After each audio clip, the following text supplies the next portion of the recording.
Le fils de la femme de ménage décrocha un appel provenant d'Allemagne. Il n'avait que 12 ans. Il ne devrait pas être là. Il attendait simplement que sa mère termine son service. Quelques minutes plus tard, le plus gros contrat du millionnaire du SEO était sauvé. Et cela changea tout. Sophie ajusta ses gants pour la 3e fois avant de quitter la maison. Ce n'était pas de la nervosité sans raison. Le service supplémentaire de jour se passait toujours mal. La nuit, elle passait presque inaperçue. De jour, tout était plus exposé. Les regards, les exigences, le risque. Louise observait sa mère en silence, assis à la petite table de la cuisine, son sac à dos posé entre ses pieds. 12 ans, trop de calme pour son âge. Il tenait un cahier à la couverture usée, de ceux qui n'attirent l'attention de personne. Et il ne le souhaitait pas. « C'est juste pour aujourd'hui », dit Sophie sans regarder son fils. La femme de ménage habituelle était absente et ils avaient demandé un renfort. « Il y a une réunion importante là, Basse ?» Louis hocha la tête. Il ne posa aucune question. Il avait déjà appris que les questions ne payaient pas les factures en retard. L'immeuble de l'entreprise se dressait, imposant, de loin. De hautes vitres, une façade miroitante. Des gens entraient pressés, comme si le temps y était plus précieux que partout ailleurs dans la ville. Sophie prit une profonde inspiration avant de franchir la porte-tambour. Dans le hall, l'air conditionné était trop froid. Le gardien de sécurité demanda la carte, vérifia le nom, et ce n'est qu'alors qu'il remarqua Louis. « Il va rester avec moi », dit Sophie rapidement avant qu'il ne parle. L'homme fronça les sourcils. « Il ne peut pas circuler. Qu'il reste dans un coin et qu'il ne touche à rien. » Sophie le remercia plus que nécessaire. Louis ne dit pas un mot. L'ascenseur monta en silence jusqu'à l'étage des services. Lorsque les portes s'ouvrirent, l'ambiance était déjà autre. Des gens marchant vite, des voix tendues, des gobelets de café accumulés sur des tables de fortune. Ce n'était pas un jour ordinaire. « Reste là. » Sophie désigna une chaise contre le mur du couloir. « Ne te lève pas. Ne parle à personne. » Louis s'assit docilement, posa son sac à dos sur ses genoux et ouvrit son cahier plus par habitude que par envie. Les pages étaient remplies de notes simples, de mots isolés, de quelques phrases courtes que personne ici ne reconnaîtrait. Elles étaient en allemand, la langue que Mamie Manon lui avait apprise depuis tout petit. Sophie poussa son chariot de ménage avec précaution, essayant de ne faire aucun bruit. Malgré tout, une femme en talons hauts passa rapidement et lui lança un regard dur. « Ce n'est pas l'heure du ménage », protesta-t-elle sans s'arrêter. « Excusez-moi », répondit Sophie en baissant la tête. De l'autre côté du couloir, une grande salle vitrée attirait l'attention. À l'intérieur, des hommes et des femmes bien habillés parlaient à voix basse, mais avec urgence.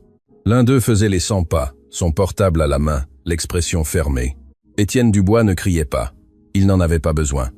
Sa présence faisait le travail à sa place. « Aujourd'hui, ça ne peut pas mal se passer », dit-il sèchement. « Si ce contrat tombe, les conséquences seront graves. » Personne ne répondit, ils se contentèrent d'acquiescer.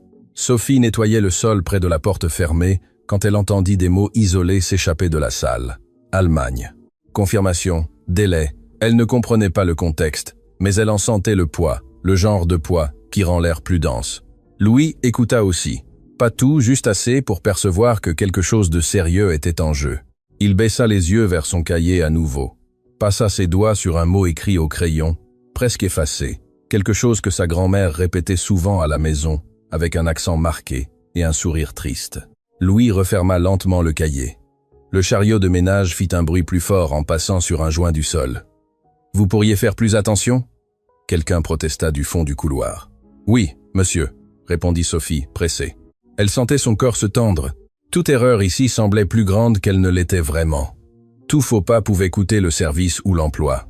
Un cadre sortit de la salle de réunion, parlant au téléphone, le visage rougi, et faillit percuter Louis. Il s'arrêta en le voyant assis là. « C'est une garderie maintenant ?» commenta-t-il à voix haute, suscitant des rires inconfortables chez ceux qui passaient. Sophie entendit, fit semblant de rien. Louis sentit son visage s'échauffer, mais ne réagit pas. Il baissa simplement la tête. À l'intérieur de la salle, la tension augmentait. Des papiers éparpillés, des gens parlant en même temps, quelqu'un disant que le temps était écoulé. Étienne frappa la table une seule fois. Si personne ne résout ça, ça ne sert plus à rien de faire de beaux discours. Le silence qui suivit fut pesant. Sophie reçut alors un ordre rapide. « J'ai besoin que vous nettoyiez cette zone de support immédiatement. Il va y avoir du mouvement là-bas. » Elle hocha la tête et poussa le chariot vers l'espace indiqué, près des bureaux les plus importants. Louis se leva de la chaise et la suivit à quelques pas, comme sa mère le lui avait enseigné dès le matin, sans attirer l'attention, sans prendre de place. Le couloir semblait plus petit ici, plus étroit, plus surveillé. L'air charriait une sensation étrange, comme si quelque chose était sur le point d'arriver. Louis s'appuya contre le mur, observant.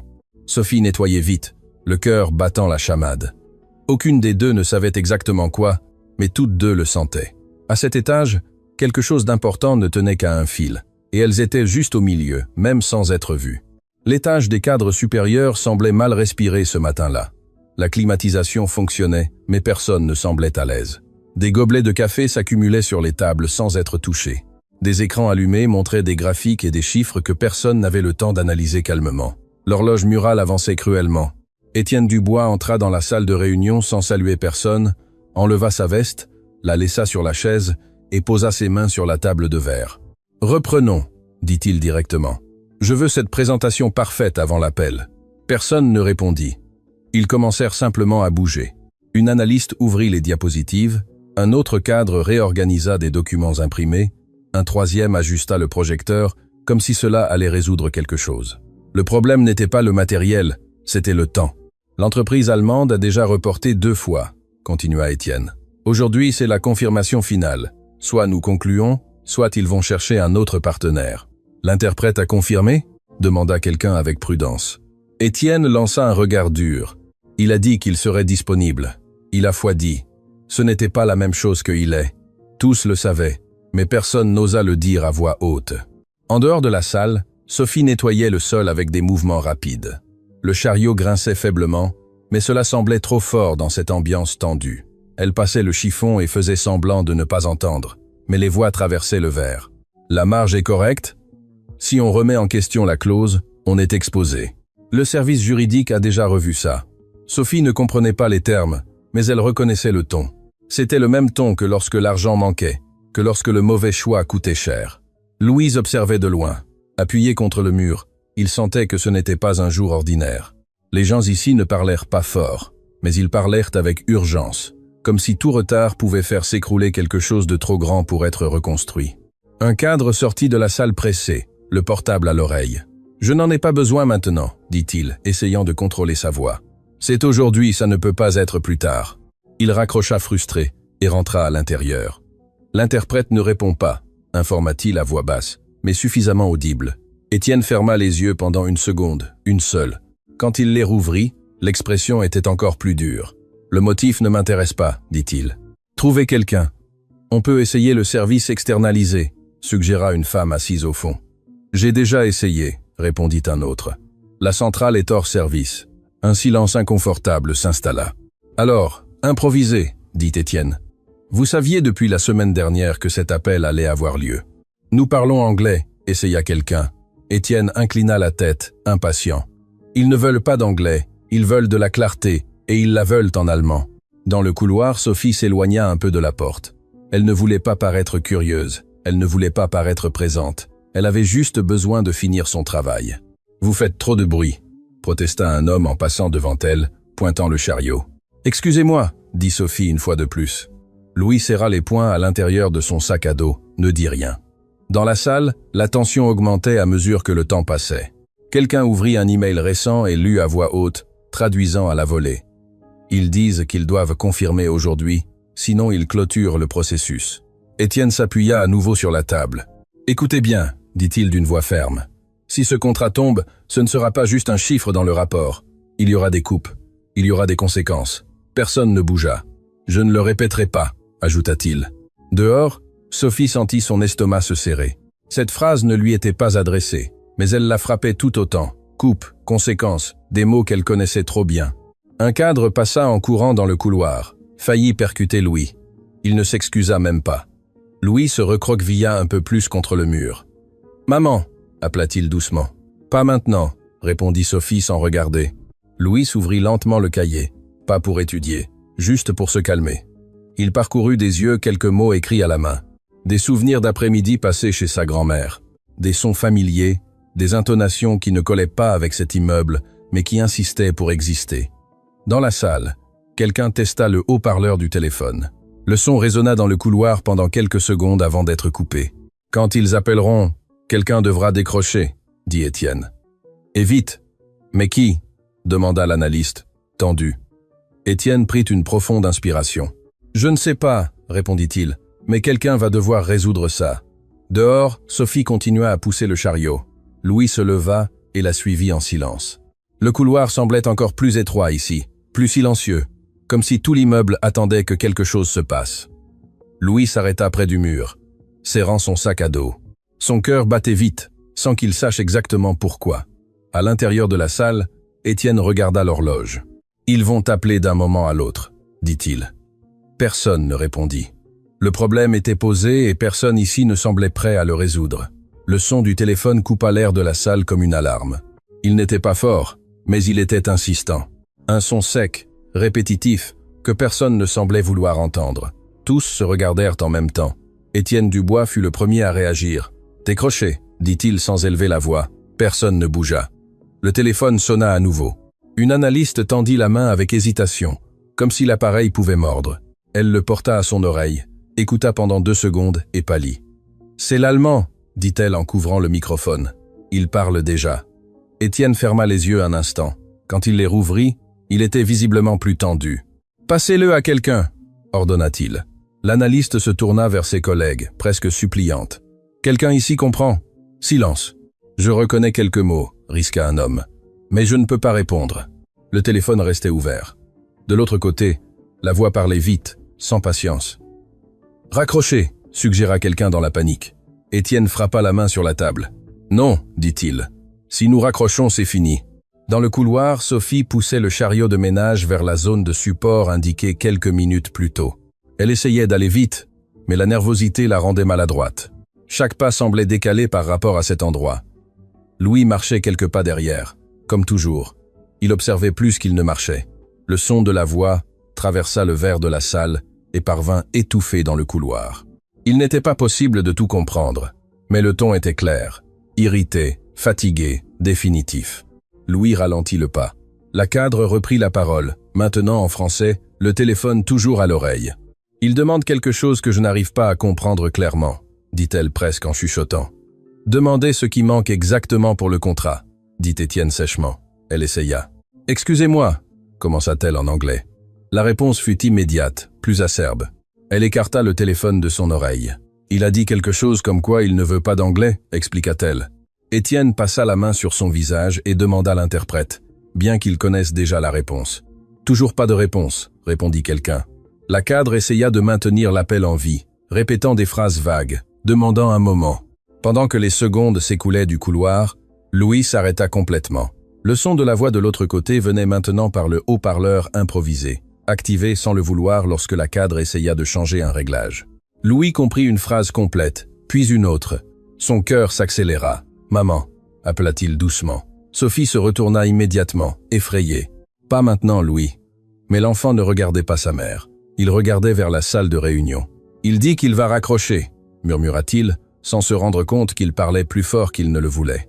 Sophie sentit le sol se dérober. « Louis, tais-toi », murmura-t-elle, presque paniquée. Mais quelqu'un dans la salle entendit. « Quoi ?» demanda un des exécutifs en ouvrant la porte de verre. « Qui a dit ça ?» Louis déglutit, sentit tous les regards tomber sur lui d'un coup. « C'est lui » demanda un autre en fronçant les sourcils. « Le fils de la femme de ménage. » Sophie lâcha le chiffon dans le chariot. « Excusez-moi » dit-elle rapidement. « Il ne sait pas ce qu'il dit. »« Si, je sais » répondit Louis d'une voix faible. Il a 10 fois raccroché. Le silence qui se forma fut différent de tous les autres de cette journée. Ce n'était pas de la tension, c'était de l'étrangeté. Étienne s'approcha de la porte, observant l'enfant comme s'il n'avait pas été là avant. « Tu comprends l'allemand » demanda-t-il directement. Louis hésita, regarda sa mère. Sophie était pâle. « Un peu » répondit-il. « Je l'ai appris avec ma grand-mère. »« Ce n'est pas un jeu » dit un exécutif. « Nous parlons d'un contrat de plusieurs millions. »« Je sais » répondit Louis en baissant les yeux. « C'est pour ça que j'ai parlé. » Le téléphone était toujours ouvert. La voix de l'autre côté répétait quelque chose avec une impatience croissante. La cadre tenait l'appareil des 2 mains, sans savoir quoi faire. « Réponds à ça » dit soudain Étienne. Ce n'était pas une demande gentille, c'était un ordre fatigué. La cadre tendit le téléphone dans sa direction, mais Étienne ne le prit pas. Il regarda Louis. « Tu as dit que tu comprenais. Parle. Qu'est-ce qu'il dit maintenant? Louis prit une profonde inspiration. Il demande s'il y a quelqu'un ici qui parle allemand, répondit-il. Et si ce n'est pas le cas, il va raccrocher. Un des exécutifs laissa échapper un rire nerveux. C'est absurde. Étienne ne rit pas.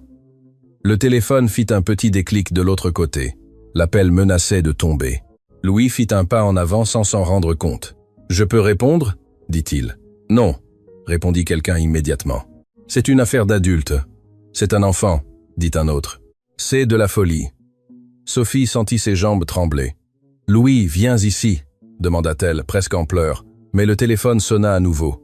Un bref avertissement. « Dernière chance » dit la voix de l'autre côté, maintenant audible même pour ceux qui ne comprenaient pas l'allemand. Louis reconnut les mots, le ton, la décision. Il regarda Étienne. « Il va raccrocher » dit-il maintenant. Étienne regarda l'enfant pendant 2 secondes trop longues. Puis, il regarda autour de lui. Il vit une salle remplie d'adultes préparés, bien payés, incapables de répondre. « Laissez-le parler » dit Étienne. « Mais, » commença quelqu'un, « si ça tourne mal, la responsabilité m'incombe » coupa-t-il. « Mais si nous raccrochons maintenant, c'est fini de toute façon. » La cadre approcha le téléphone de Louis, ses mains tremblantes. Le couloir semblait trop petit pour cette décision. Louis ferma les yeux pendant 1 seconde. Il se souvint de sa grand-mère, de la façon dont elle corrigeait sa prononciation avec patience. Il ouvrit les yeux. « Bonjour » dit-il en allemand. Presque parfait, avec une voix trop ferme pour un enfant de 12 ans. Tous se figèrent, et le silence qui suivit n'était plus de la peur, c'était du choc. La première réponse de Louis ne vint pas rapidement, elle vint avec prudence. « Bonjour » répéta-t-il. Un peu plus ferme maintenant. « Un instant, s'il vous plaît. » La voix de l'autre côté de la ligne s'arrêta. À l'intérieur de la salle, personne ne bougea. Il n'y eut ni célébration, ni étonnement audible.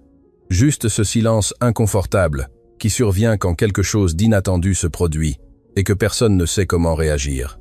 Étienne observait l'enfant avec attention. Il n'y avait pas d'émotion sur son visage, il y avait du calcul, de l'évaluation. Il savait que c'était le genre de moment qui pouvait tout résoudre ou empirer définitivement. « Demande ce dont ils ont besoin maintenant », dit-il doucement, presque comme quelqu'un qui ne voulait pas être entendu. Louis hocha légèrement la tête. Il ne regarda pas derrière lui, il ne chercha pas sa mère. Le téléphone tremblait un peu dans sa main, mais il garda la voix stable. « Qu'est-ce qui est encore nécessaire pour la confirmation ?» demanda-t-il en allemand. La réponse fut trop longue.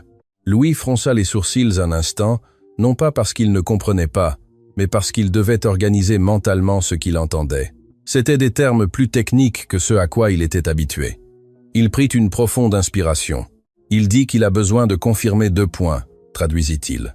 Un délai et une clause de responsabilité. Un murmure parcourut la salle. « Quelle clause ?»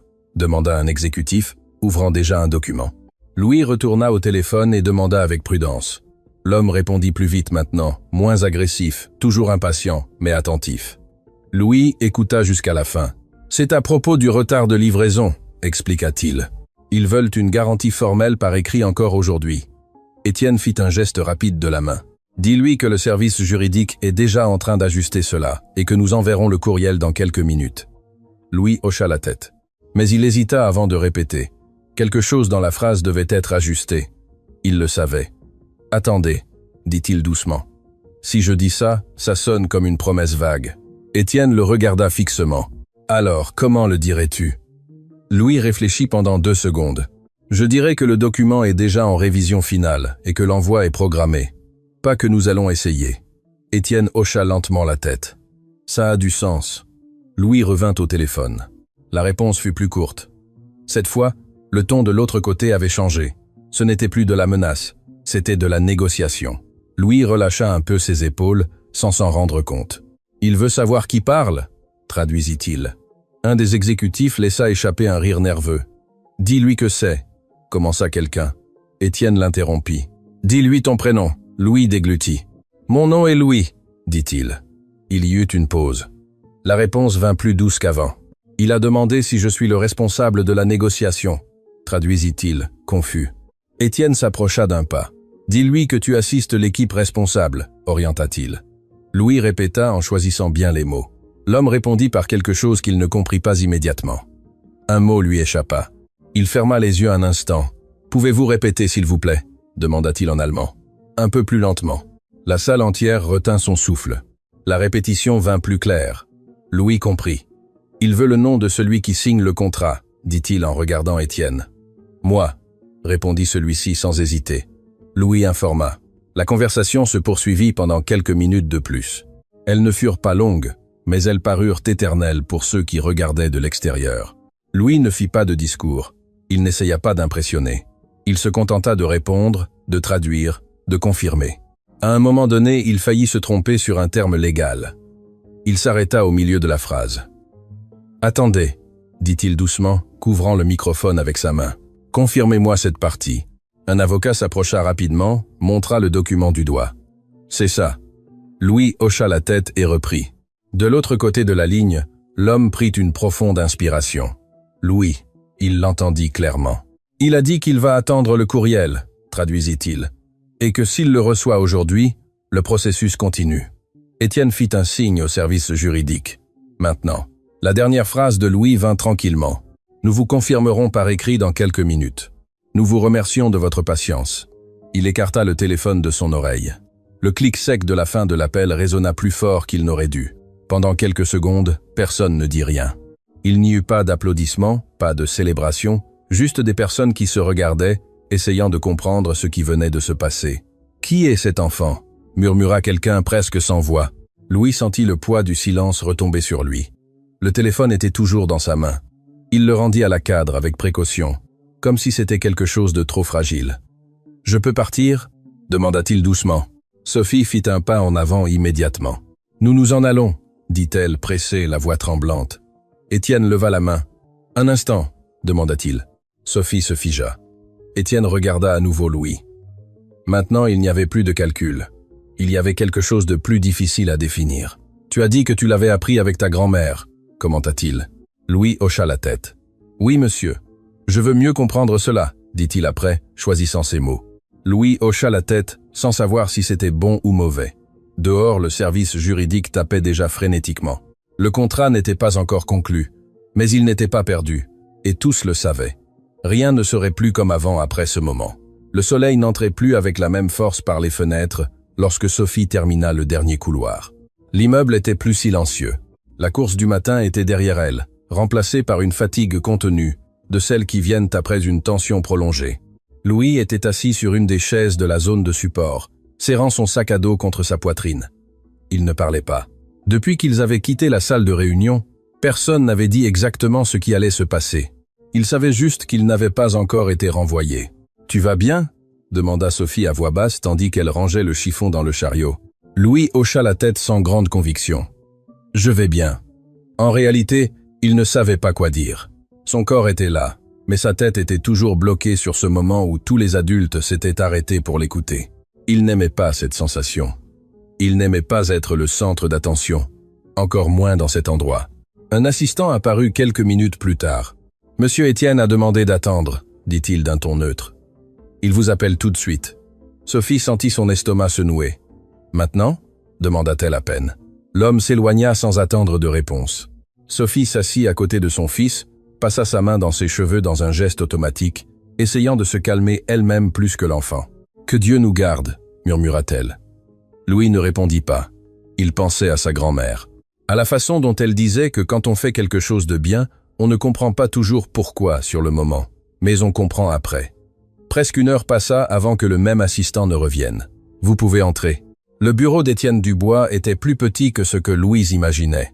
Il n'avait rien de grandiose. Un bureau trop ordonné, 2 chaises devant, une fenêtre avec vue sur la ville, un espace fonctionnel, froid, mais pas hostile. Étienne était sans sa veste, les manches de sa chemise retroussées. Il semblait plus fatigué que puissant. « Vous pouvez vous asseoir », dit-il en désignant les chaises. Sophie s'assit avec précaution, comme si elle occupait une place qui ne lui appartenait pas. Louis s'assit à côté d'elle, gardant ses mains sur son sac à dos. Pendant quelques secondes, personne ne parla. « J'ai dit tout à l'heure que je voulais mieux comprendre », commença Étienne, brisant le silence. « Et je veux toujours, mais pas pour reprocher, mais pour comprendre. » Sophie serra ses doigts.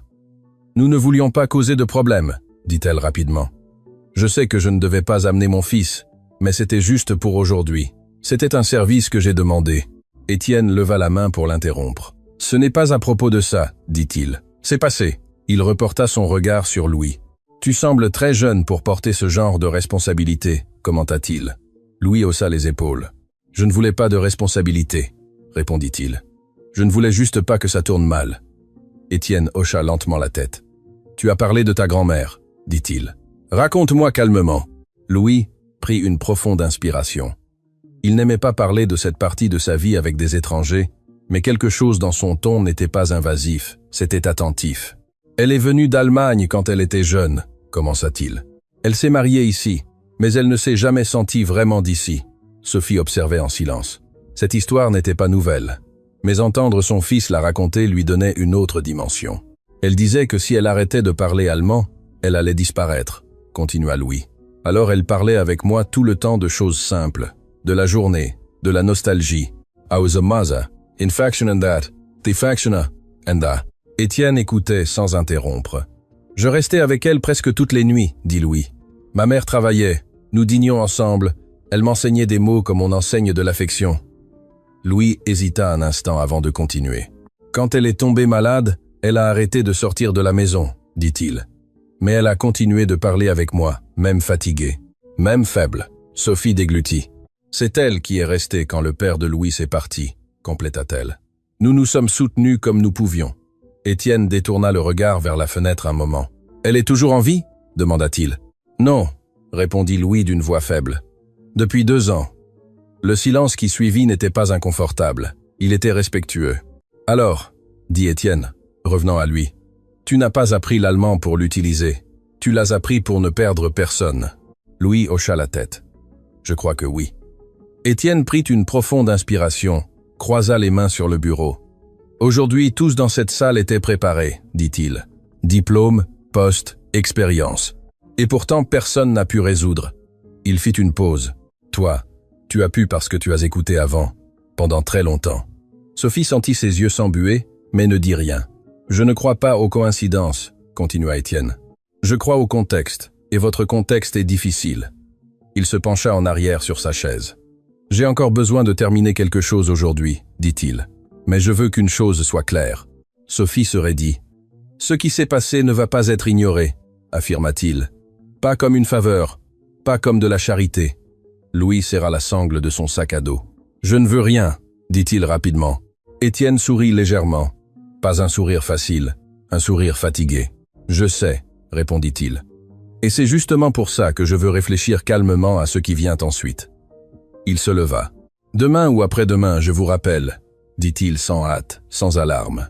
Sophie se leva, elle aussi, incertaine. Merci de ne pas. Commença-t-elle sans savoir comment terminer. Devoir, compléta-t-il. Elle hocha la tête. Étienne ouvrit la porte. Parfois, dit-il, on ne se rend compte de ce qu'on a que lorsqu'on a failli le perdre. Dans le couloir, Sophie et Louis marchèrent ensemble en silence. L'immeuble semblait autre maintenant, pas moins froid, mais différent. « Maman, dit Louis, déjà près de l'ascenseur. J'ai bien fait. » Sophie s'arrêta. Elle regarda son fils avec fermeté. « Tu as bien fait, » répondit-elle, même si rien d'autre ne se passe. Louis prit une profonde inspiration. Il ne savait pas ce qui allait se passer ensuite, mais pour la première fois depuis ce matin, il n'avait pas peur de ce qu'il avait fait. Le lendemain matin, l'entreprise se réveilla différemment, pas plus calme, juste moins chaotique. La crise n'avait pas été oubliée, mais elle avait été contenue. Le contrat allemand exigeait encore des ajustements, des révisions, des signatures. Rien n'était officiellement conclu. Malgré tout, personne ne parlait plus d'effondrement. Étienne Dubois arriva tôt, avant la plupart. Il entra dans l'immeuble sans de longues salutations, comme il le faisait toujours. Mais quelque chose chez lui était hors norme. Ce n'était pas de l'anxiété, c'était de l'inconfort. Il passa directement la réception et monta à son bureau. Il sortit son portable de sa poche et relut le courriel envoyé la veille. La confirmation des partenaires allemands était objective, sans éloge, sans enthousiasme, juste professionnelle. Cela fonctionnait ainsi dans le monde réel, cela avait toujours fonctionné. Malgré tout, Étienne ne pouvait pas sauter une image de la tête. Un enfant assis dans un couloir, tenant un vieux sac à dos, tandis que des adultes bien préparés se bloquaient face à un problème trop simple pour être ignoré. Il ferma son ordinateur portable avec plus de force qu'il ne le voulait. Peu après, il appela le service juridique, demanda le rapport, révisa les détails, confirma que tout était fait dans les délais. Quand il eut terminé, il posa ses coudes sur le bureau et resta immobile pendant quelques secondes. Ce n'était pas habituel pour lui. Sophie arriva pour son service supplémentaire à son horaire habituel. Elle ne commenta rien avec personne. Elle enfila son uniforme, prit le chariot et commença son travail comme si rien ne s'était passé. C'était ainsi qu'elle survivait, en ne créant pas d'attente. Mais les regards avaient changé. Une cadre la salua de la tête. Un homme lui fit de la place dans le couloir sans se plaindre. Des petits gestes, rien d'explicite, mais différents. Sophie le remarqua. Elle fit semblant de ne pas le remarquer. Louis n'était pas là ce jour-là. L'école avait repris les cours. Le cahier était maintenant sur un pupitre simple dans une salle de classe ordinaire, tandis que sa mère traversait des couloirs qui semblaient hier inaccessibles. Au milieu de la matinée, Étienne sortit de son bureau et marcha dans l'étage. Il n'annonça pas sa présence, il se contenta d'observer. Il vit des employés concentrés, d'autres tendus, certains ailleurs. Il passa devant la zone de support, où la veille, Sophie poussait le chariot avec trop de hâte. Il s'arrêta là un instant. « Sophie !» appela-t-il. Elle se retourna immédiatement, le cœur s'accélérant. « Oui, monsieur. » Étienne remarqua le réflexe. Ce n'était pas du respect, c'était de la peur entraînée. « Pouvez-vous venir avec moi une minute ?» demanda-t-il. Sophie hésita juste le temps de lâcher le chiffon. Bien sûr. Ils marchèrent jusqu'à une petite salle éloignée de la zone principale. Ce n'était pas une salle de réunion, c'était presque un bureau secondaire peu utilisé. « Asseyez-vous » dit Étienne en désignant la chaise. Sophie s'assit avec prudence. « Je ne vais pas prendre beaucoup de votre temps » commença-t-il. « J'ai juste besoin de clarifier certaines choses. » Elle resta silencieuse. « Hier » dit Étienne. « Vous vous êtes excusé plusieurs fois avant que quelqu'un ne dise quelque chose. » Sophie serra ses mains sur ses genoux. « C'est l'habitude » répondit-elle. « On apprend à anticiper. » Étienne resta silencieux quelques secondes. « Pourquoi avez-vous amené votre fils » demanda-t-il sans dureté. Sophie prit une profonde inspiration. « Parce que je n'avais pas le choix » répondit-elle. « L'école était fermée. J'avais besoin du service supplémentaire et j'avais besoin de garder mon emploi. » Étienne hocha lentement la tête. « Vous saviez que cela pouvait vous coûter votre travail. »« Je sais, dit-elle.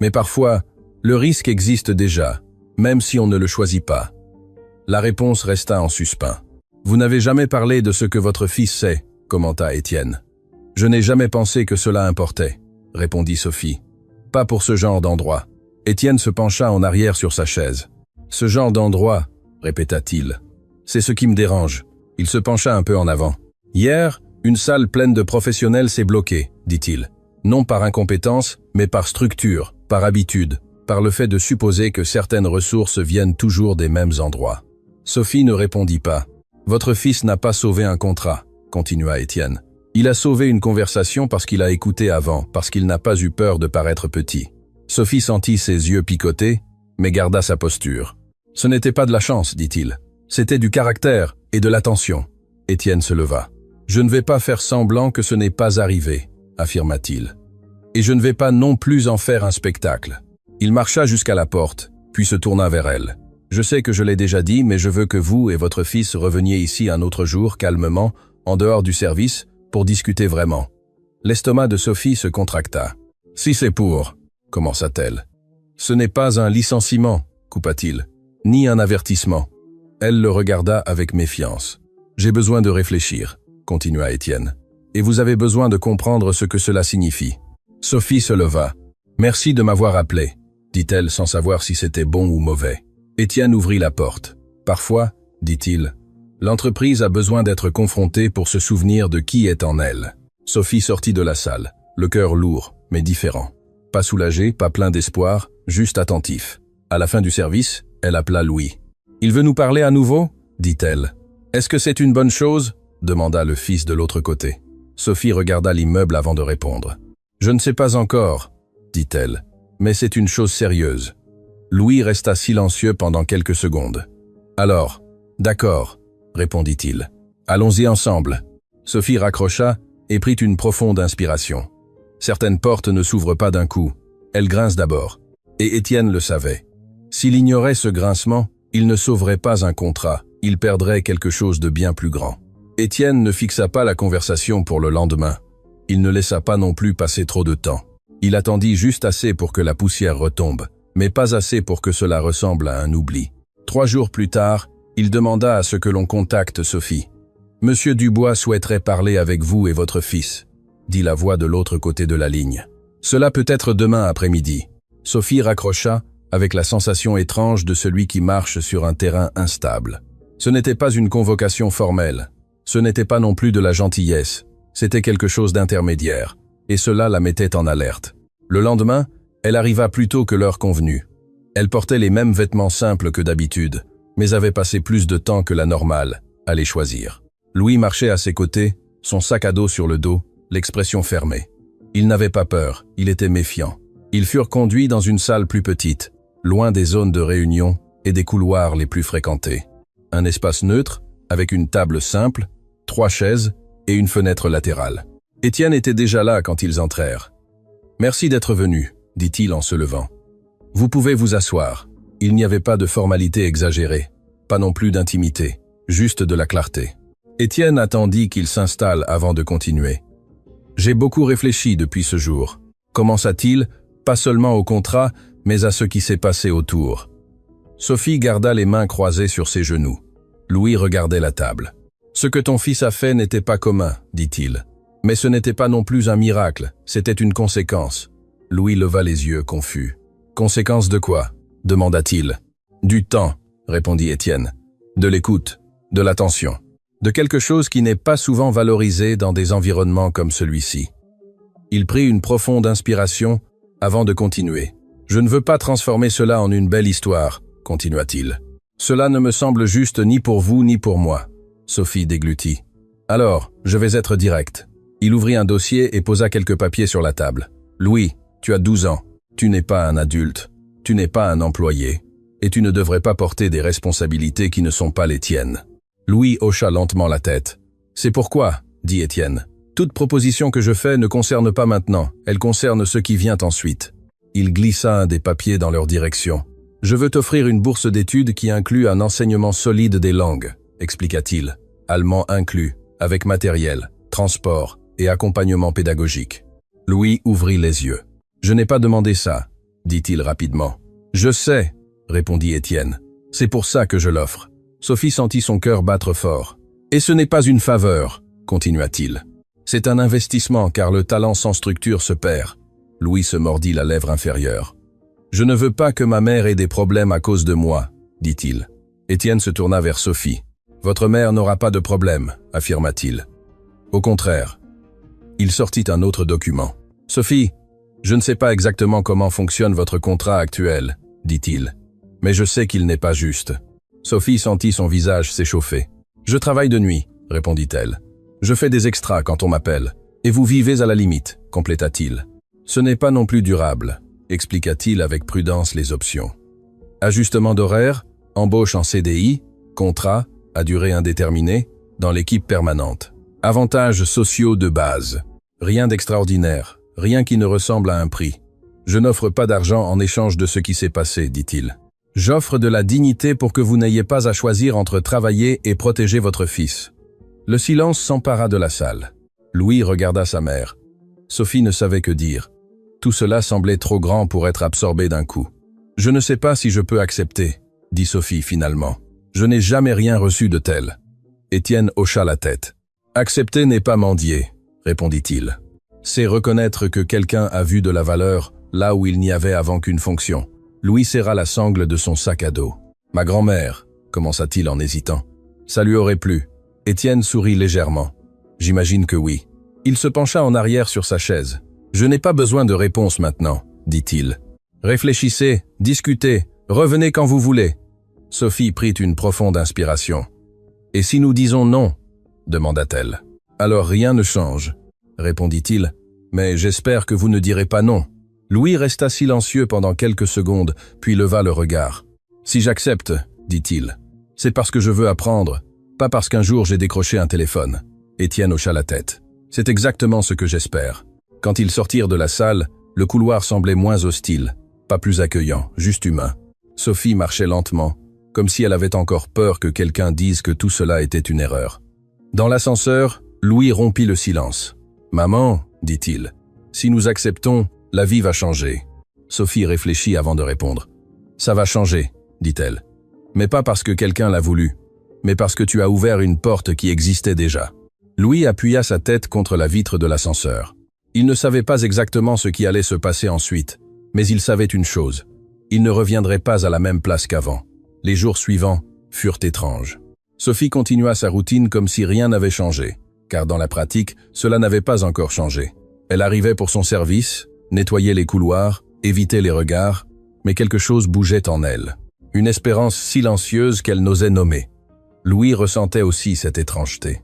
À l'école, ses camarades parlaient de choses du quotidien, de jeux vidéo, de séries, de potins sans importance, et il sentait qu'il portait quelque chose de différent. Ce n'était pas de l'orgueil maintenant, c'était un poids. Le poids d'avoir fait quelque chose d'important sans l'avoir planifié. Un après-midi, quand Sophie rentra du travail, elle trouva Louis assis sur le canapé, son cahier ouvert, mais il n'écrivait pas, il regardait juste les pages. « Qu'est-ce qui se passe ?» demanda-t-elle en posant son sac sur la table. Louis mit du temps à répondre. « Je pensais à mamie, » dit-il, « à tout ce qu'elle m'a appris. » Sophie s'assit à côté de lui. Elle serait fière. Louis hocha la tête. « Mais je ne sais pas si je mérite tout ça. » Sophie le regarda fixement. « Il ne s'agit pas de mériter, Louis. Il s'agit de saisir l'opportunité. » Il baissa le regard. « J'ai peur de décevoir. » Sophie passa sa main dans les cheveux de son fils. « Nous avons tous peur, » répondit-elle. « Mais la peur n'est pas une raison pour ne pas essayer. » Louis referma le cahier. « Tu vas accepter ce que M. Dubois a offert ?» demanda-t-il. Sophie prit une profonde inspiration. « Je ne sais pas encore, » admit-elle. « Mais je pense que ce serait stupide de ne pas le faire. »« Alors, faisons-le, » dit Louis. « Ensemble. » Sophie sourit. « Ensemble, » répéta-t-elle. 2 jours plus tard, Sophie appela le numéro qu'Étienne lui avait donné. La voix de l'autre côté la connecta directement à lui. « Bonjour, Sophie, » dit Étienne. « Avez-vous réfléchi ?»« Oui, » répondit-elle. « Nous voulons accepter. » Il y eut une brève pause de l'autre côté. « Je suis heureux de l'entendre, » dit-il. « Je vais commencer à tout organiser. Pouvez-vous venir lundi ?»« Oui, monsieur, » répondit Sophie. Quand elle raccrocha, elle sentit ses mains trembler. Non pas de peur, mais de quelque chose qui ressemblait à de l'espoir. Louis était dans sa chambre quand elle entra. « C'est fait, » dit-elle. « Nous avons accepté. » Louis leva le regard. « Et maintenant ?»« Maintenant, » dit Sophie. « Nous recommençons. » Le week-end passa lentement. Sophie essaya de rester calme, mais l'anxiété la dominait. Elle nettoyait la maison plus que nécessaire. Elle organisait des choses qui étaient déjà organisées. Elle cuisinait avec plus d'attention que la normale. Louis, de son côté, passait les heures à relire son cahier. Les mots de sa grand-mère semblaient plus vivants maintenant, plus réels, comme si elle était là pour le guider. Le dimanche soir, Sophie s'assit avec Louis à la table de la cuisine. « Je veux que tu saches quelque chose, » dit-elle. « Ce qui vient ne sera pas facile. » Louis hocha la tête. « Je sais. Il y aura des gens qui penseront que nous ne méritons pas cela, » continua-t-elle. « Que c'était de la chance, que c'était une coïncidence. » Louis la regarda fixement. « Et toi, qu'est-ce que tu penses ?» Sophie sourit légèrement. « Je pense que nous avons travaillé dur toute notre vie et que ce n'est pas un cadeau, c'est une reconnaissance. » Louis hocha la tête. « Alors, c'est d'accord. » Le lundi arriva avec une clarté étrange. Le ciel était dégagé, l'air frais. Sophie s'habilla avec plus de soin que la normale. Pas de vêtements élégants, juste propres, repassés, dignes. Louis se prépara aussi. Il rangea son cahier dans son sac à dos, comme il le faisait toujours. Il ne savait pas s'il en aurait besoin, mais cela lui donnait de la sécurité de l'avoir. Ils arrivèrent à l'immeuble avant l'heure convenue. Le gardien de sécurité les reconnut cette fois. « Bonjour », dit-il avec un bref sourire. Sophie hocha la tête, encore surprise d'être reconnue. « Bonjour ». Ils montèrent à l'étage où se trouvait le bureau d'Étienne. Cette fois, il n'y avait pas de tension dans l'air, juste de l'attente. Quand ils entrèrent, Étienne les attendait déjà. Il avait plusieurs documents sur le bureau, tous organisés avec précision. « Asseyez-vous », dit-il. « Nous allons tout revoir calmement. » Ils passèrent l'heure suivante à examiner les détails. L'école pour Louis, le changement de contrat pour Sophie, les avantages, les horaires, les responsabilités. Tout était expliqué avec clarté, sans petits caractères, sans piège. « Avez-vous des questions ?» demanda Étienne à la fin. Sophie hésita avant de parler. « Pourquoi faites-vous cela ?» demanda-t-elle. « Vraiment. » Étienne se pencha en arrière sur sa chaise. « Parce que ce jour-là, j'ai réalisé quelque chose, » répondit-il. « Cette entreprise a des ressources, a des gens qualifiés, a une structure, mais nous avons failli tout perdre parce que nous n'avons pas su voir ce que nous avions devant nous. » Il regarda Louis. Ton fils n'a pas seulement résolu un problème. Il m'a montré que le talent est partout, mais que parfois nous ne le cherchons pas aux bons endroits. » Sophie sentit ses yeux s'embuer. « Merci, » dit-elle simplement. Étienne hocha la tête. « Ne me remerciez pas encore.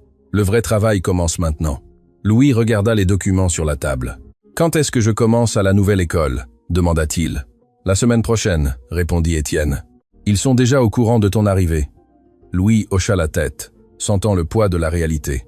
C'était réel. C'était en train de se passer. Sophie signa les papiers d'une main tremblante.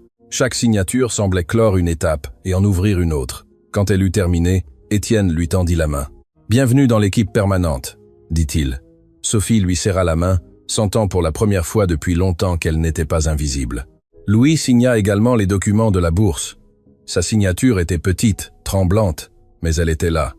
Quand ils sortirent du bureau, le monde semblait différent. Rien n'avait changé dans la rue, dans l'immeuble, dans la ville, mais quelque chose en eux était différent. Dans l'ascenseur, Sophie serra son fils dans ses bras. « Nous y sommes arrivés », murmura-t-elle.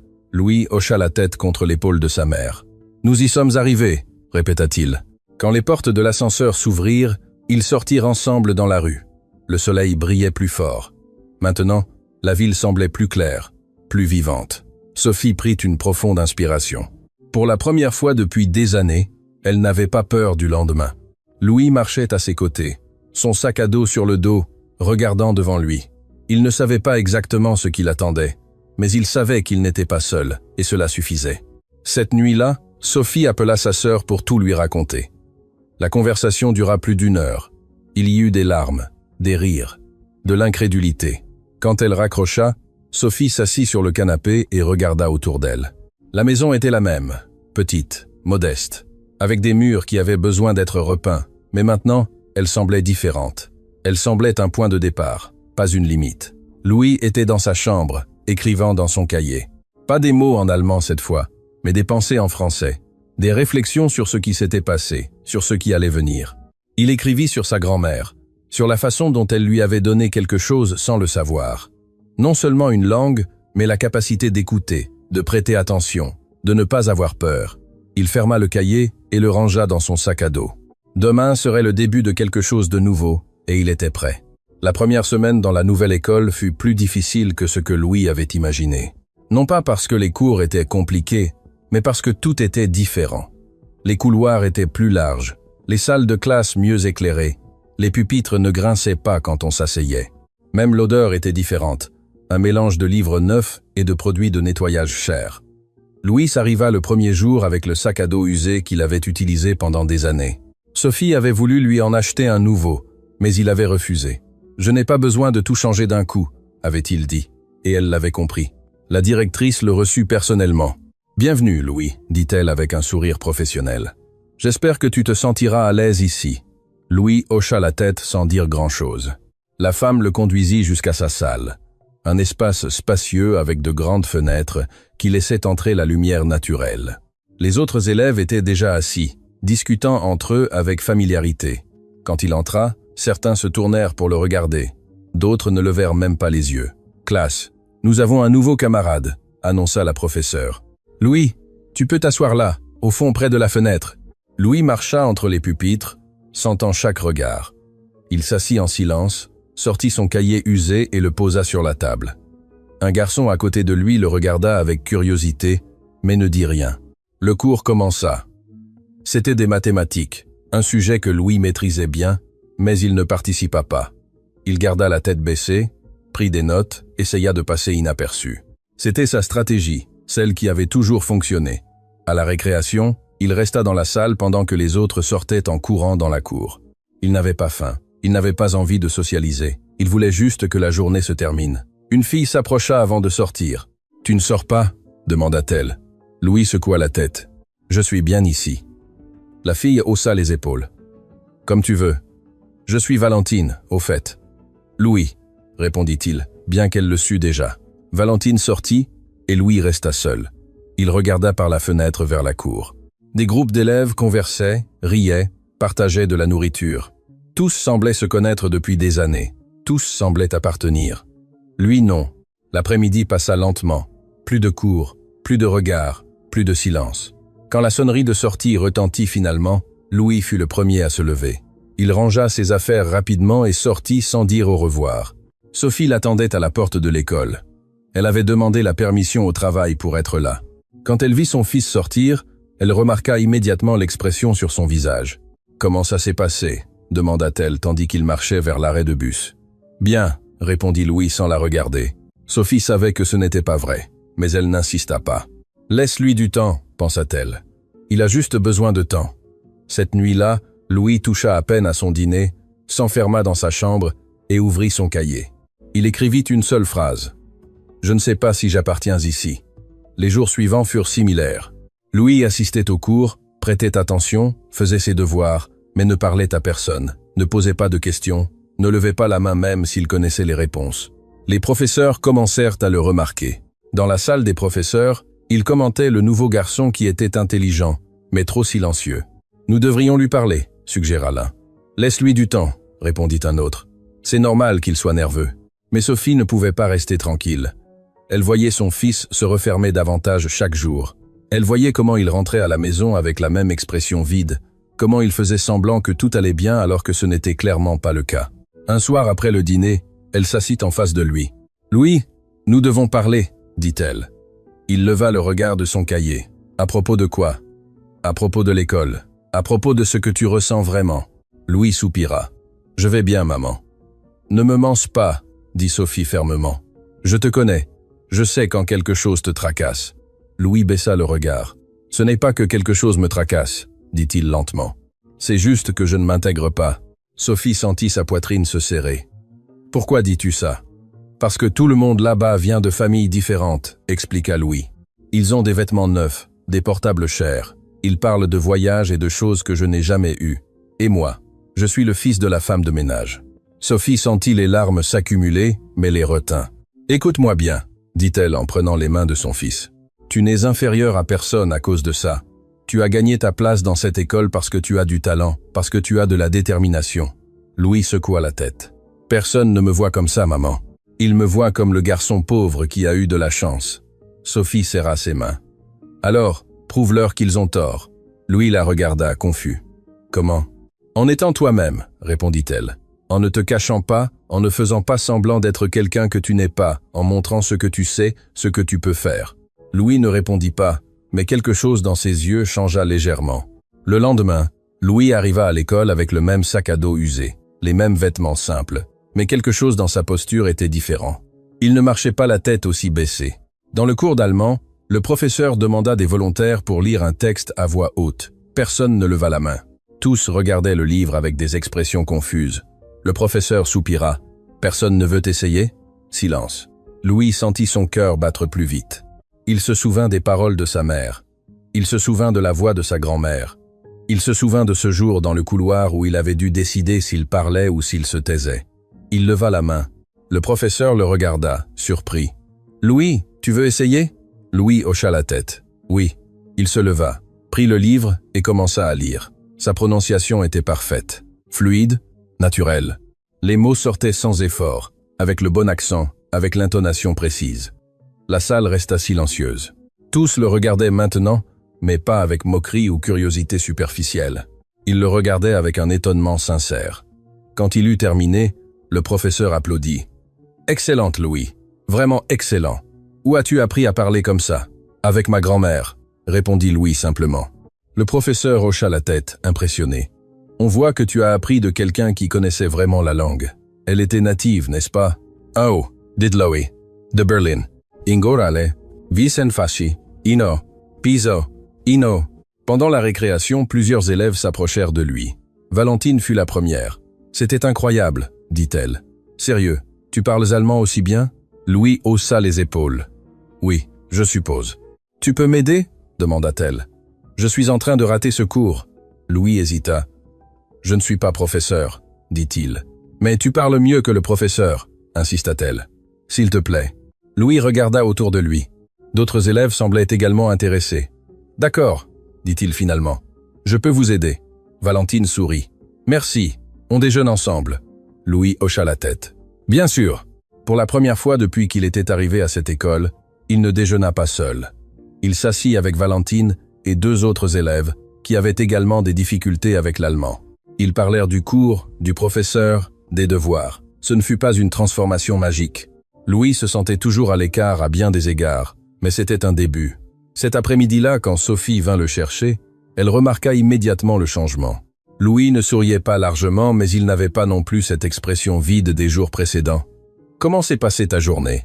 demanda-t-elle. « Mieux, » répondit Louis. « Beaucoup mieux. » Sophie sourit. « Je suis contente de l'entendre. » Dans le bus de retour, Louis lui raconta le cours d'allemand, comment il avait lu à voix haute, comment les autres élèves s'étaient approchés de lui.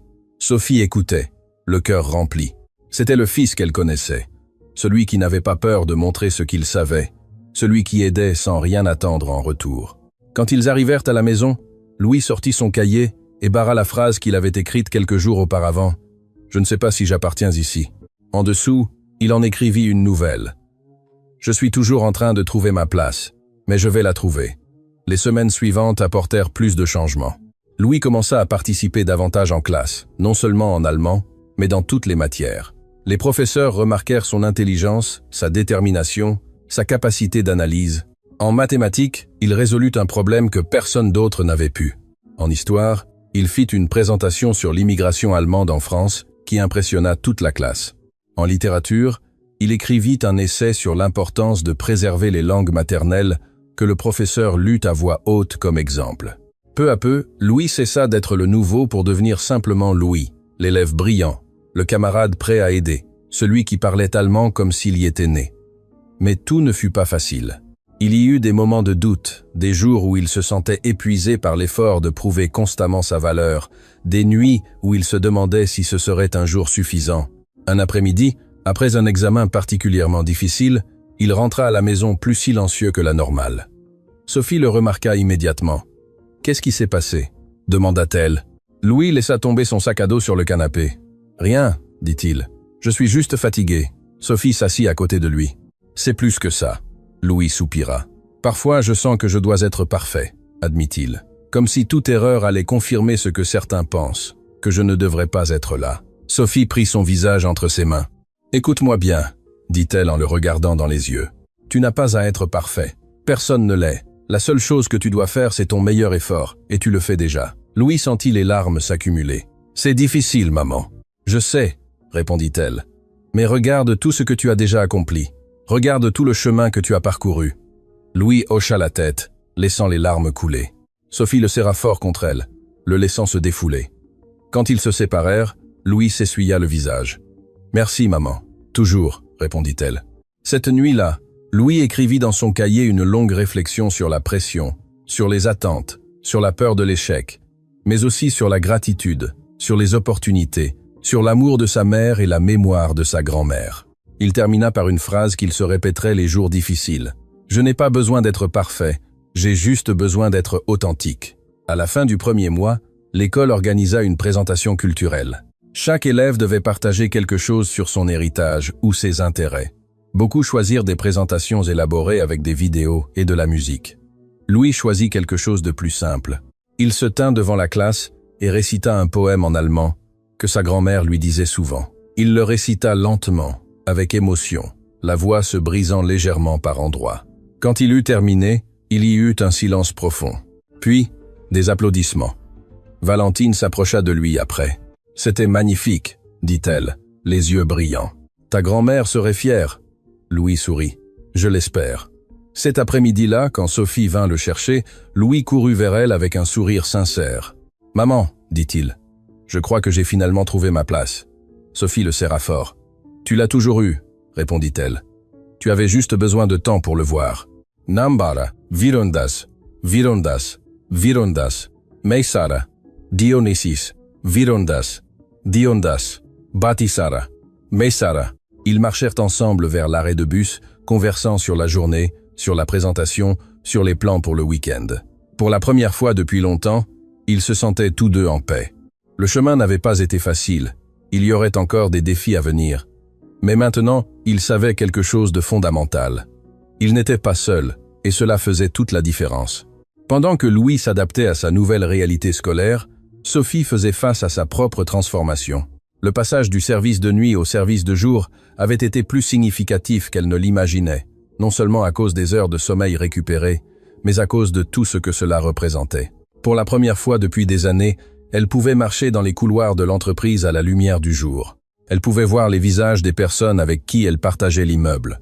Elle pouvait sentir qu'elle existait, non seulement comme une ombre qui passait la nuit en nettoyant ce que d'autres salissaient.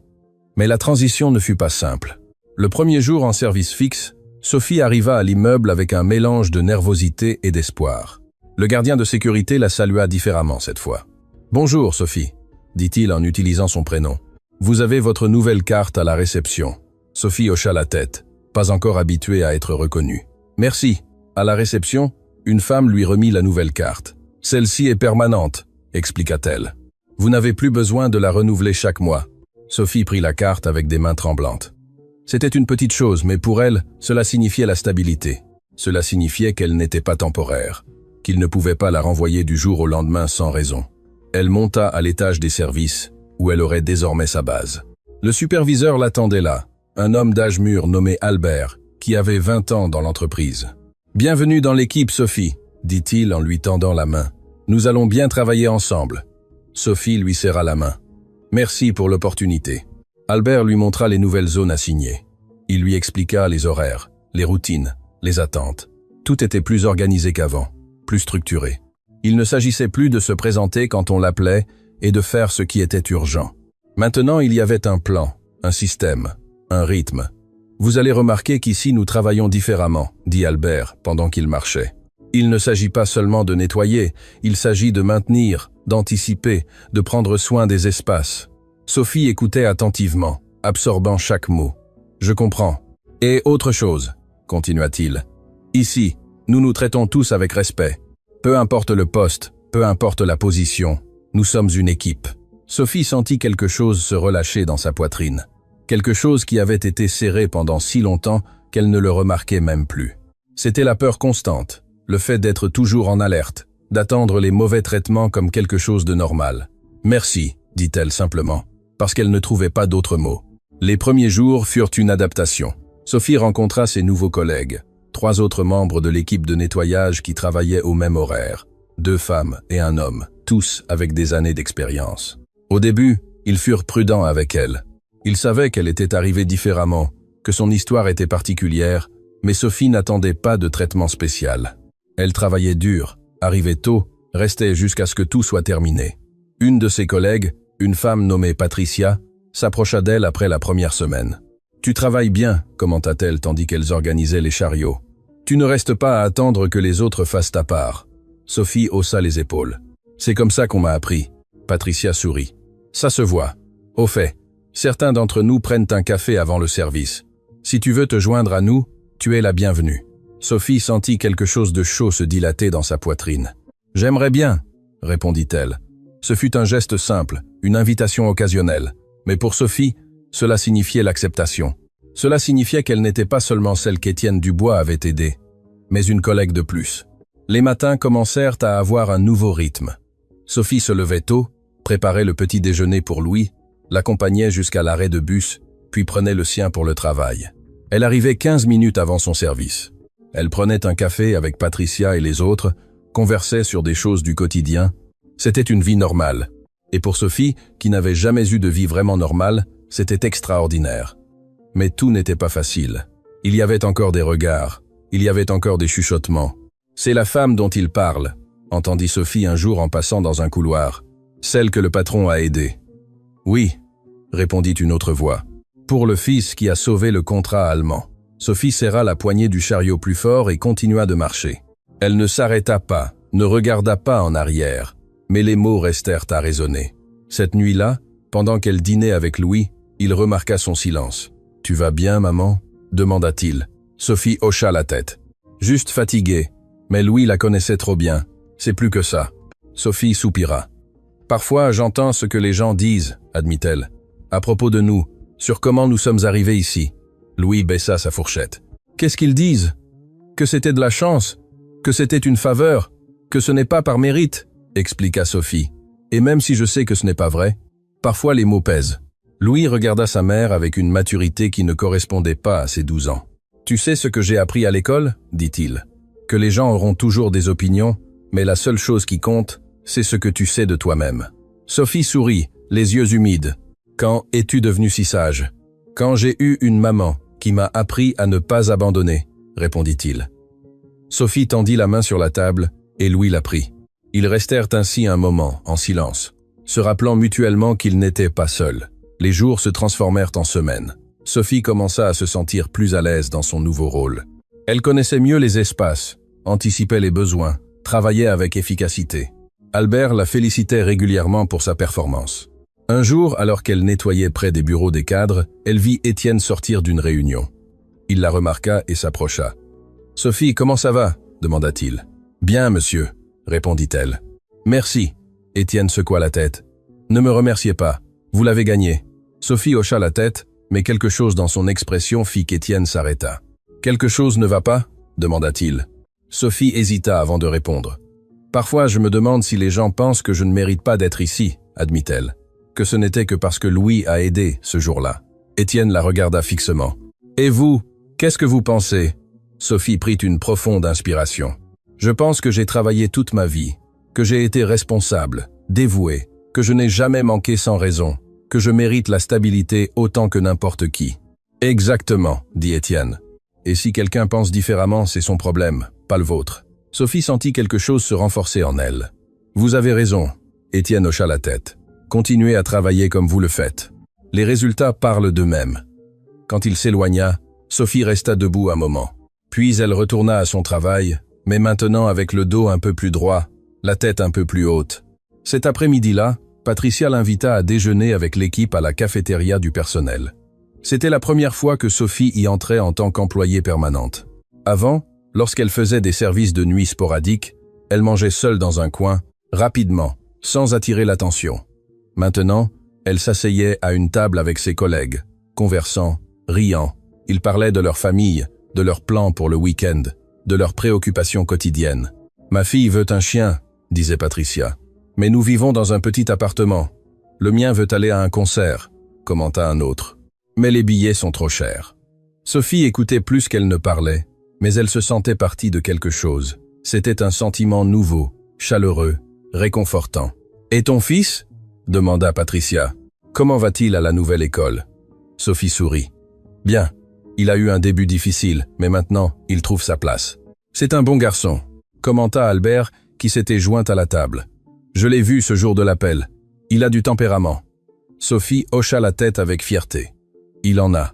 Quand le déjeuner se termina, Sophie retourna à son travail en se sentant différente. Non seulement reconnaissante pour l'opportunité, mais digne d'elle. Ce n'était pas de la charité. Ce n'était pas une faveur. C'était la reconnaissance d'années de travail acharné, de dévouement silencieux, de n'avoir jamais abandonné. À la fin de la journée, tandis qu'elle rangeait ses affaires dans le casier assigné, un autre symbole de permanence, Sophie se regarda dans le petit miroir qu'elle avait collé à l'intérieur. La femme qui lui renvoyait son regard avait des rides de fatigue, des mains rugueuses d'années de travail acharné, mais elle avait aussi des yeux plus brillants qu'avant, une posture plus ferme. C'était la même femme qui était entrée dans l'immeuble des mois auparavant, nerveuse et effrayée, espérant être invisible, mais maintenant elle se voyait elle-même, et cela changeait tout. Les semaines se transformèrent en mois. La routine de Sophie devint naturelle, automatique. Elle connaissait chaque coin de l'immeuble, chaque tâche difficile, chaque détail qui nécessitait une attention particulière. Mais plus important encore, elle connaissait les gens. Elle apprit les noms des cadres qui passaient pressés. Elle savait qui prenait du café noir et qui le préférait avec du lait. Elle connaissait quels bureaux restaient ordonnés et lesquels étaient toujours en désordre. Et quelque chose de curieux commença à se produire. Les gens commencèrent à la saluer. Ce n'était pas universel. Beaucoup passaient encore sans la voir, absorbés par leur téléphone, par leurs préoccupations. Mais d'autres s'arrêtaient. « Bonjour Sophie. » Intensely, and by tent 4. « The very company does the master. » No tent. « Comment allez-vous? Comment va votre fils ?» Au début, Sophie répondait avec surprise, presque avec méfiance. Mais elle apprit progressivement à accepter ces interactions comme ce qu'elles étaient, une reconnaissance de base de l'humanité. Un matin, alors qu'elle nettoyait la zone de repos, une des jeunes cadres s'approcha d'elle. « Excusez-moi, êtes-vous la mère du garçon qui parle allemand ?» demanda-t-elle. Sophie se redressa. « Oui, c'est moi. » La femme sourit. « Mon frère cadet est dans la même école. Il m'a parlé de la présentation que votre fils a faite. Il a dit que c'était impressionnant. » Sophie sentit sa poitrine se gonfler de fierté. « C'est un bon garçon. On voit qu'il a eu une bonne enseignante, » commenta la cadre. « Peu d'enfants valorisent l'apprentissage comme lui. » Quand la femme s'éloigna, Sophie resta debout, tenant le chiffon de nettoyage, sentant quelque chose de chaud parcourir son corps. Ce n'était pas seulement de la fierté pour Louis, c'était quelque chose de plus profond. C'était la validation que tout l'effort, tous les sacrifices, toutes les nuits sans sommeil avaient valu la peine. Mais tout n'était pas des moments lumineux. Il y avait aussi des jours sombres. Un jour, alors qu'elle nettoyait près des bureaux des cadres, elle entendit une conversation qui n'était pas destinée à ses oreilles. « Il est évident qu'Étienne a fait ça pour l'image », disait une voix masculine. Après l'histoire du contrat, il avait besoin de bien paraître. Une autre voix répondit d'un ton cynique. « Typique. Ils embauchent une femme de ménage permanente, donnent des avantages à son fils et se lavent les mains en disant qu'ils sont une entreprise inclusive. » Sophie sentit son estomac se contracter. Elle resta paralysée derrière la porte, le cœur battant fort. « Au moins le garçon semble intelligent », continua la première voix. « Mais combien de temps ça va durer? Ces cas de charité ne finissent jamais bien. » Sophie serra les poings. Elle voulait entrer, elle voulait se défendre, elle voulait leur crier qu'ils se trompaient, mais elle savait qu'elle ne pouvait pas. Elle savait que leur donner la satisfaction de l'avoir affecté ne ferait que confirmer leurs préjugés. Elle prit une profonde inspiration, se força à se calmer et continua son travail. Mais les mots restèrent plantés comme des épines. Cette nuit-là, Sophie ne raconta rien à Louis. Elle ne voulait pas le charger du poids des opinions des autres. Il en avait déjà assez avec ses propres batailles, mais Louis le remarqua quand même. « Maman, tu es sûre que tu vas bien ?» demanda-t-il pendant qu'il dînait. Sophie força un sourire. « J'ai juste eu une longue journée. » Louis l'observa avec ses yeux qui semblaient voir trop. « Si quelqu'un te dit quelque chose de mal, ne les écoute pas, » dit-il. « Nous savons la vérité. » Sophie sentit ses yeux s'embuer. « Comment es-tu devenue si perspicace ?»« J'ai eu une bonne enseignante, » répondit Louis avec un petit sourire. C'était un écho de ce que la cadre lui avait dit ce matin-là. Sophie rit doucement en s'essuyant les yeux. « Je suppose que oui. » Les jours continuèrent. Sophie continuait de travailler avec le même dévouement, avec la même excellence, non pour prouver quoi que ce soit à qui que ce soit, mais parce que c'était ce qu'elle était. Le travail acharné était dans sa nature, dans ses os. Un vendredi après-midi, Albert l'appela à son bureau. Sophie ressentit un moment de panique irrationnelle. Avait-elle fait quelque chose de mal? Allait-il la renvoyer? « Calme-toi », dit Albert, remarquant son expression. « Ce sont de bonnes nouvelles. » Sophie respira, soulagée. « Qu'est-ce qui se passe ?» Albert lui tendit une enveloppe. « C'est ton évaluation du premier trimestre, » expliqua-t-il. « Je veux que tu la voies. Auen bisando, bisen, dalovalia, bisen. » Sophie ouvrit l'enveloppe avec des mains tremblantes. À l'intérieur, il y avait un document avec plusieurs catégories. Ponctualité, qualité du travail, attitude, travail d'équipe. Dans toutes les catégories, il y avait des marques d'excellent. À la fin, il y avait un commentaire écrit à la main. Sophie a prouvé être une employée exemplaire. Son dévouement et son professionnalisme sont un atout pour l'équipe. Je recommande d'envisager des opportunités de croissance. Sophie lut les mots 2 fois, 3 fois. Elle n'arrivait pas à croire ce qu'elle voyait. « C'est » commença-t-elle, mais sa voix se brisa. Albert sourit. « C'est ce que vous méritez. Vous avez travaillé dur, Sophie, et ça se voit. » Sophie sentit les larmes couler librement maintenant. « Merci, » murmura-t-elle. « Ne me remerciez pas, » répondit Albert. « Vous l'avez gagné. » Quand Sophie sortit du bureau, elle tenait l'enveloppe contre sa poitrine, comme si c'était l'objet le plus précieux du monde.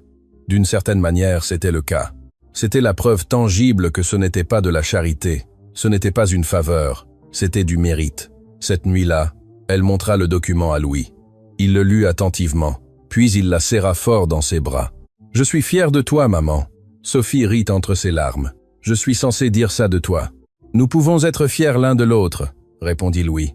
Ils restèrent enlacés un long moment, 2 personnes qui avaient tant lutté et qui voyaient enfin les fruits de cette lutte.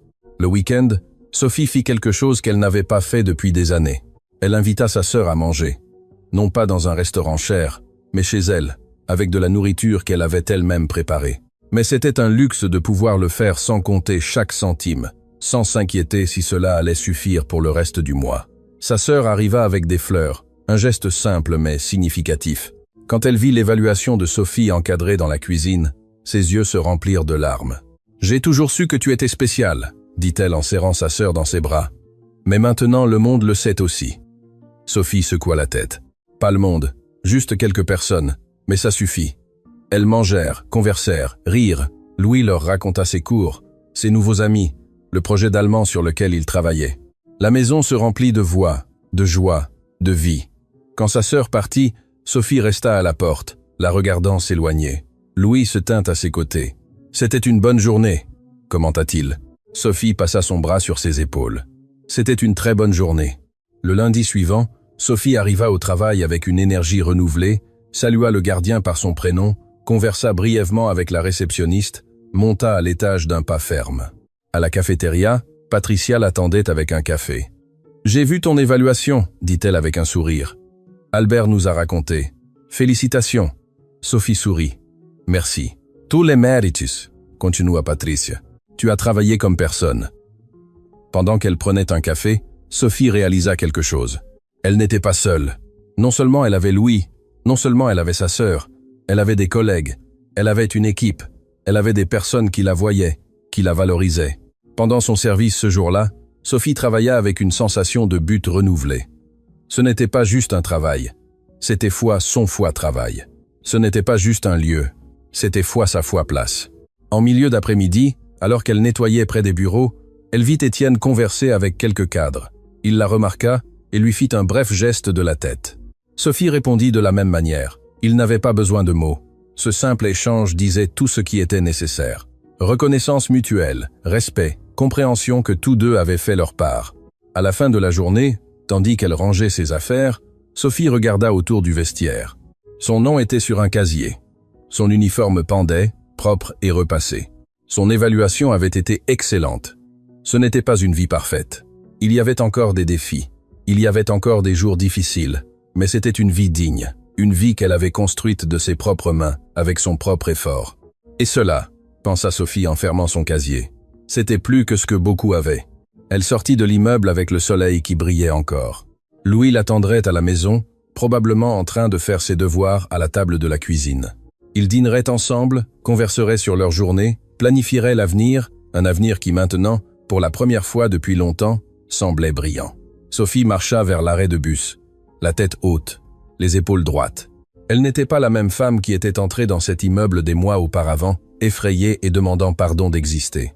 Elle était quelqu'un de plus fort maintenant, quelqu'un qui connaissait sa valeur, quelqu'un qui n'avait pas peur de prendre de la place. Et quand elle monta dans le bus et s'assit près de la fenêtre, regardant la ville défiler, Sophie sourit parce qu'elle comprenait finalement quelque chose de fondamental. Elle n'avait jamais été invisible, elle avait juste attendu que quelqu'un regarde vraiment. Et maintenant qu'il le faisait, elle était prête à briller. 6 mois s'étaient écoulés depuis ce jour où un téléphone avait sonné et tout avait changé. 6 mois pendant lesquels Louis avait transformé son insécurité en confiance. Pendant lesquels Sophie avait cessé de s'excuser d'exister. 6 mois pendant lesquels tous deux avaient appris quelque chose de fondamental. La valeur ne s'offre pas, elle se reconnaît. C'était un vendredi après-midi et l'école organisait son événement annuel de clôture du semestre. Louis avait été sélectionné pour prononcer un discours en représentation des nouveaux élèves. Quand on lui annonça la nouvelle, sa première réaction fut la panique. « Je ne peux pas faire ça », dit-il à Sophie ce soir-là. « Parler devant toute l'école, devant les parents, devant tout le monde. » Sophie le regarda avec cette expression qu'il connaissait bien, celle qui signifiait qu'elle n'accepterait pas d'excuses. « Tu as déjà parlé devant des cadres quand tu as sauvé un contrat de plusieurs millions ?» dit-elle. « Ce n'est pas différent. »« C'est complètement différent. » protesta Louis. C'était par téléphone. Là, c'est en face, à face, avec des centaines de personnes. Sophie s'assit en face de lui. « Tu te souviens de ce que je t'ai dit cette fois-là ? Il ne s'agit pas d'être parfait. Il s'agit d'être authentique. » Louis soupira. « Je m'en souviens. »« Alors, sois juste toi-même, » dit-elle. « Raconte ton histoire. Les mots qui viennent du cœur trouvent toujours leur chemin. » Pendant les jours suivants, Louis travailla sur son discours. Il écrivit version après version, chacune différente de la précédente. Certaines étaient trop formelles, d'autres trop décontractées. Rien ne semblait juste. Un soir, alors qu'il luttait avec les mots, Sophie entra dans sa chambre. « Je peux voir ?» demanda-t-elle. Louis lui tendit le cahier avec frustration. « Ça ne va pas bien. » Sophie lut en silence. Puis elle regarda son fils. Tu essayes d'écrire ce que tu crois qu'ils veulent entendre, dit-elle. Mais ce qu'ils ont besoin d'entendre, c'est ta vérité. Et quelle est ma vérité? Demanda Louis. Sophie ferma le cahier et le lui rendit. C'est une réponse que toi seul peux donner. Cette nuit-là, Louis resta éveillé tard. Il ferma les yeux et pensa à sa grand-mère. Il pensa aux après-midi chez elle, à l'odeur de sa cuisine, au son de sa voix, lui apprenant des mots qu'il n'aurait jamais imaginé utiliser. Il pensa à sa mère, travaillant des services impossibles, sacrifiant tout pour lui donner des opportunités. Il pensa à ce jour dans le couloir où il avait dû décider s'il parlait ou s'il se taisait. Et alors, les mots commencèrent à couler. Le jour de l'événement arriva avec un ciel dégagé. Sophie demanda la permission au travail pour y assister. Étienne lui donna personnellement son accord. « Va voir ton fils », lui dit-il. « C'est important. » Quand Sophie arriva à l'auditorium de l'école, elle fut impressionnée par la taille du lieu. Il y avait des centaines de chaises, une grande scène, des lumières professionnelles. C'était un monde complètement différent de celui qu'elle connaissait. Elle s'assit dans l'une des rangées du milieu, entre d'autres parents bien habillés qui conversaient sur les vacances et les universités. Sophie portait ses meilleurs vêtements, mais se sentait quand même à l'écart, jusqu'à ce qu'elle se souvienne des paroles de son fils. « Je n'ai pas besoin d'être comme eux, j'ai juste besoin d'être moi-même. » L'événement commença par la directrice qui souhaitait la bienvenue. Ensuite, il y eut des présentations musicales, des reconnaissances académiques, des prix sportifs. Sophie applaudissait poliment, mais son cœur battait plus fort à mesure que le moment du discours de Louis approchait. Finalement, la directrice annonça « Et maintenant, j'aimerais inviter sur scène l'un de nos nouveaux élèves, qui nous partagera quelques réflexions. Louis Mendez. » Sophie sentit son cœur sauter à sa gorge. Elle vit son fils monter sur scène, marchant d'un pas mesuré. Il portait une chemise simple mais propre, un pantalon qu'elle avait repassé avec soin ce matin-là. Ce n'étaient pas des vêtements chers, mais c'était digne. Louis se tint devant le microphone. Pendant un moment, il sembla se figer. Sophie put voir la panique dans ses yeux tandis qu'il regardait la mère de visage devant lui. Mais alors Louis prit une profonde inspiration et commença à parler. « Bonsoir, mon nom est Louis, et il y a 6 mois, je ne savais pas si j'appartenais ici. » Sa voix tremblait légèrement, mais il continua. « Je viens d'un endroit différent de beaucoup d'entre vous. Ma maman travaille dans le nettoyage. Nous vivons dans un petit appartement où parfois nous entendons les voisins se disputer à travers les murs. Avant de venir ici, j'allais à une école où les livres étaient abîmés et les fenêtres ne fermaient pas bien en hiver. » Sophie sentit les larmes se former. Certains parents dans l'auditorium se remuèrent, mal à l'aise, mais Louis ne s'arrêta pas. « Quand je suis arrivé ici, j'ai pensé que je devrais cacher ça. J'ai pensé que je devrais faire semblant d'être quelqu'un de différent. Mais ma mère m'a appris quelque chose d'important. L'origine ne définit pas la destination. L'effort, si. » La voix de Louis devint plus ferme. « J'ai appris l'allemand avec ma grand-mère, pas dans une école chère ou avec des professeurs certifiés. Je l'ai appris dans une petite cuisine, entre des casseroles et des souvenirs, parce qu'elle avait besoin de parler sa langue pour ne pas oublier qui elle était. Et j'avais besoin de l'écouter pour ne pas oublier que les choses les plus précieuses ne viennent pas toujours emballées dans du luxe. » Certains parents commencèrent à prêter plus d'attention. Les élèves étaient complètement silencieux. Un jour, cette langue que j'ai apprise par amour m'a donné l'opportunité d'aider quelqu'un, et cette aide m'a ouvert des portes que je n'aurais jamais cru possibles. Mais ce n'est pas la langue qui a vraiment compté. Ce fut l'attention, ce fut le dévouement, ce fut de ne pas avoir peur d'utiliser ce que j'avais, même si ce n'était pas parfait. Louis fit une pause, cherchant les mots justes. Être ici m'a appris que le privilège n'est pas mauvais. Avoir des ressources n'est pas mauvais, mais ignorer ceux qui n'en ont pas, pour supposer que seules certaines personnes méritent des opportunités, ça c'est un problème. Sophie vit quelques parents hocher la tête. « Je ne suis pas ici pour faire sentir coupable qui que ce soit », continua Louis. « Je suis ici pour vous rappeler que le talent existe partout, l'intelligence existe partout, le dévouement existe partout, mais l'opportunité, non. » Sa voix était maintenant claire, forte, sans trace de peur. Alors, à mes camarades qui viennent de familles comme la mienne, je dis « N'ayez pas honte, utilisez votre histoire comme une force, pas comme une excuse. Travaillez 2 fois plus si nécessaire, mais n'acceptez jamais que vous méritez moins. » Il regarda directement l'auditoire. « Et à ceux qui ont plus, je demande, ne regardez pas ailleurs. Ne supposez pas que les personnes ayant des emplois humbles sont invisibles. Ma mère nettoie des bureaux, mais elle m'a aussi enseigné des valeurs qu'aucun argent ne peut acheter. La dignité ne vient pas avec un titre de poste, elle vient de la façon dont nous traitons les autres. Le silence dans l'auditorium était absolu. Il y a 6 mois, un appel téléphonique a changé ma vie. Mais pas parce que j'ai répondu en allemand, ma vie a changé parce que quelqu'un a décidé de voir au-delà de l'évidence. Quelqu'un a décidé que le potentiel compte plus que l'emballage. Louis prit une profonde inspiration pour sa phrase finale. Vous avez tous le pouvoir d'être cette personne pour quelqu'un d'autre, de voir le talent où d'autres voient des limitations, d'ouvrir des portes au lieu de construire des murs. Car au final, on ne se souviendra pas de nous par combien nous avons eu, mais par combien nous avons partagé. Il fit une pause. Merci pour cette opportunité, et merci, maman, de m'avoir appris que je mérite d'être ici. Louis descendit de la scène tandis que l'auditorium explosait en applaudissements. Ce n'étaient pas des applaudissements polisses, c'étaient des applaudissements sincères, enthousiastes. Certains parents se levèrent, puis d'autres, jusqu'à ce que tout l'auditorium soit debout. Sophie pleurait ouvertement maintenant, peu importe qui la voyait. Son fils, cet enfant qui avait tant porté sur ses petites épaules, venait de parler avec une clarté et une maturité à couper le souffle. Quand Louis descendit de la scène, il marcha directement vers sa mère. Sophie le serra fort, sentant son corps trembler d'adrénaline et de soulagement. « Tu as été incroyable », murmura-t-elle. « Je suis si fière. » Louis s'accrocha à elle. « Je n'aurais pas pu le faire sans toi. » Ils restèrent enlacés tandis que l'événement continuait autour d'eux. 2 personnes qui avaient lutté contre tout pour arriver jusqu'ici. Après l'événement, plusieurs parents s'approchèrent de Sophie et Louis. Certains pour féliciter, d'autres simplement pour leur serrer la main. Une femme élégante s'arrêta devant Sophie. « Votre fils a un avenir brillant, dit-elle avec sincérité. Et il est clair d'où vient cette force. » Sophie sentit son visage s'échauffer, mais cette fois non pas de honte, mais de fierté. « Merci, répondit-elle, la tête haute. Valentine courut vers Louis. « C'était le meilleur discours que j'ai jamais entendu, dit-elle, émue. Tu as fait pleurer la moitié de l'auditorium. » Louis rit nerveusement. « J'espère que c'était de bonnes larmes. »« Les meilleures, confirma-t-elle. » Pendant qu'il sortait de l'auditorium, Sophie remarqua quelqu'un qui attendait près de l'entrée. C'était Étienne Dubois.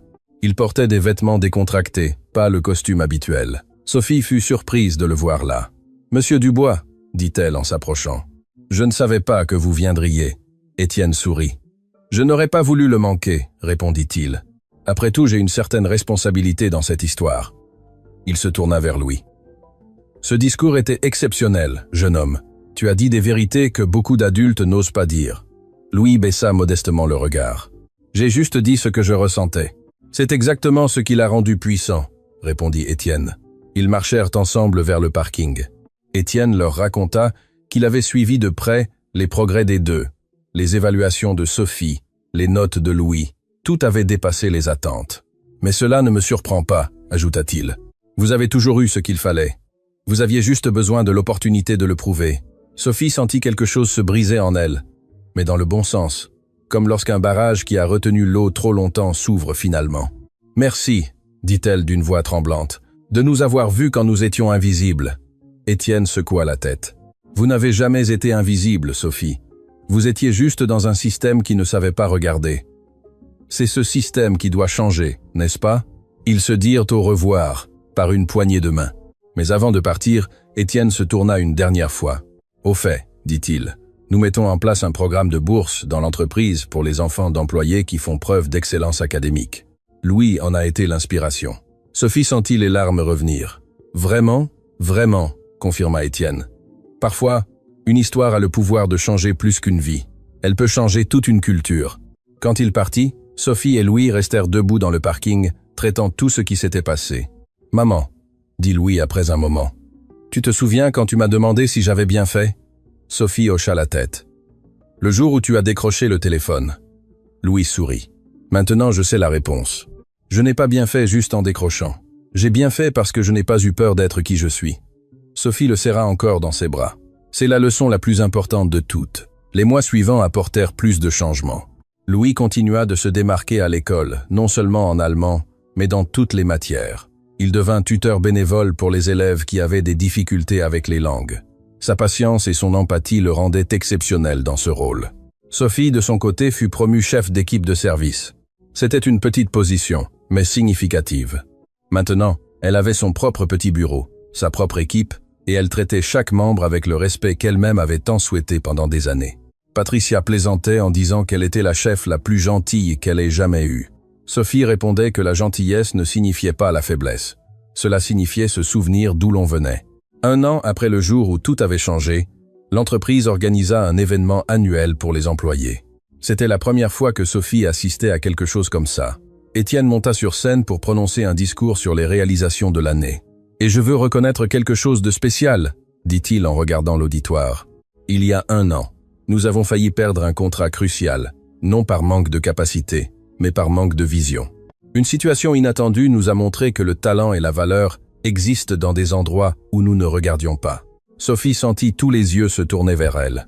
Depuis lors, nous avons mis en œuvre des changements importants, des programmes de développement pour tous les employés, quelle que soit leur position, des bourses pour les familles, une formation linguistique et, surtout, une culture qui valorise chaque personne, pas seulement celles qui sont dans les bureaux d'en haut.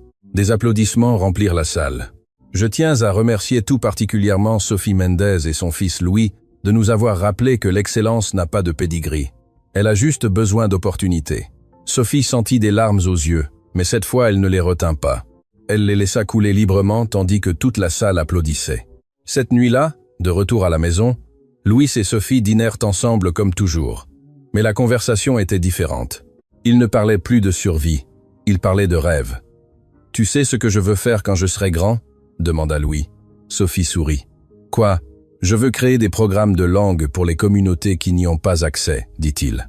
Je veux que d'autres enfants comme moi puissent apprendre, non pas parce que leurs parents peuvent payer, mais parce qu'ils en ont le désir. » Sophie sentit son cœur se dilater. « Ta grand-mère serait si fière. » Louis hocha la tête. « Et toi, maman, qu'est-ce que tu veux faire ?» Sophie réfléchit un instant. « Je veux rester où je suis, » répondit-elle. « Mais je veux m'assurer qu'aucune personne dans mon équipe ne se sente invisible. Je veux être pour les autres ce qu'Étienne a été pour nous. C'est un bel objectif, » dit Louis. Ils restèrent silencieux un moment, profitant de la simplicité d'être ensemble. « Tu sais ce qui est le plus fou dans tout ça ?» dit finalement Sophie. « Quoi ? Que tout a commencé par quelque chose d'aussi simple qu'un appel téléphonique. Un moment qui aurait pu passer inaperçu a tout changé. » Louis réfléchit à cela. « Ce n'était pas seulement l'appel, maman. C'était tout ce qui est venu avant. Les nuits où tu as travaillé, les fois où tu t'es sacrifié pour que j'aie des fournitures scolaires, les après-midi avec mamie. Tout cela m'a préparé pour ce moment. » Sophie sentit des larmes à nouveau. « Parfois, nous ne savons pas que nous nous préparons à quelque chose de grand. »« Peut-être que c'est le but, » répondit Louis. « Nous devons toujours être prêts car nous ne savons jamais quand notre opportunité arrivera. » 2 ans plus tard, Louis obtint son baccalauréat, diplôme de fin d'études secondaires avec mention. Sophie était au premier rang, pleurant de fierté. Étienne assista également à la cérémonie, ainsi que plusieurs collègues de l'entreprise qui avaient suivi l'histoire. Quand Louis reçut son diplôme, l'applaudissement fut assourdissant. Mais au-delà de la reconnaissance académique, ce qui importait vraiment, c'était le chemin qu'il avait parcouru pour arriver là. Dans son discours de remise des diplômes, Louis parla à nouveau d'opportunités, de voir au-delà des apparences, du pouvoir d'une personne qui décide de faire la différence. « Nous avons tous un appel à décrocher, dit-il. Pas nécessairement en allemand, pas nécessairement dans un bureau, mais nous avons tous ce moment où nous pouvons choisir entre nous taire ou parler, entre nous cacher ou nous montrer, entre accepter que le monde est injuste ou travailler pour le changer. » Ces paroles résonnèrent dans l'auditorium rempli de diplômés et de familles. « J'ai choisi de parler, » continua-t-il. « Ma mère a choisi de continuer à se battre alors qu'il aurait été plus facile d'abandonner, et quelqu'un d'autre a choisi de voir notre valeur quand personne d'autre ne le faisait. Ces choix ont changé nos vies. » Il regarda directement l'auditoire. « Que choisirez-vous » L'applaudissement qui suivit fut tonitruant. Des années plus tard, Louis tiendrait sa promesse. Il créa une fondation d'enseignement des langues pour les communautés marginalisées.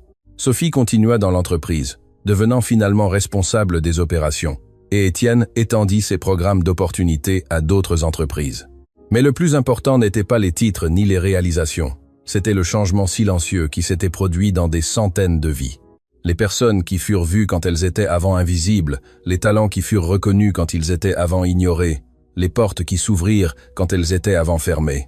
Car au fond, ce n'était pas seulement l'histoire d'un enfant qui a décroché un téléphone. C'était l'histoire de ce qui se passe quand quelqu'un décide de regarder au-delà de l'évidence. Quand quelqu'un choisit la dignité plutôt que l'indifférence, quand quelqu'un comprend que la valeur humaine ne se mesure pas par le poste, ni par le compte bancaire, mais par le cœur et l'effort. Sophie et Louis n'oublièrent jamais d'où ils venaient. mais ils ne laissèrent pas non plus cela définir jusqu'où ils pouvaient aller. Et quelque part, dans un lieu au-delà du temps, Mamie Manon souriait parce que les mots qu'elle avait enseignés à son petit-fils dans cette petite cuisine n'avaient pas seulement préservé une langue, ils avaient préservé une connexion, une mémoire, un héritage qui finirait par changer des vies. Parfois, les plus grandes choses commencent par les plus petits gestes. Une grand-mère enseignant des mots, une mère travaillant en silence, un enfant décrochant un téléphone et un homme décidant de voir. C'est tout ce qu'il faut pour changer une vie, ou peut être pour changer le monde.